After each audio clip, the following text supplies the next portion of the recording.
अब कराची ता लाहौर सफर होगा सिर्फ 13 मिनट में, चीन के सुपरसोनिक हवाई जहाज की बदौलत। चीन की कंपनी स्पेस ट्रांसपोर्टेशन ने अपने सुपरसोनिक मुसाफिर बरदार हवाई जहाज यनशिंग का कामयाब तजुर्बा कर लिया है।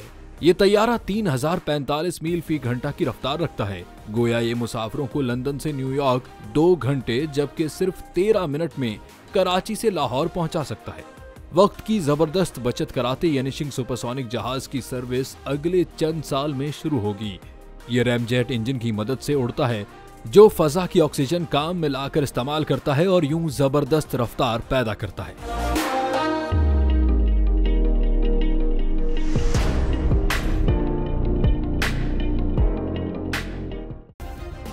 सब्सक्राइब करें और बेल दबाएं ताकि कोई खबर रह न जाए।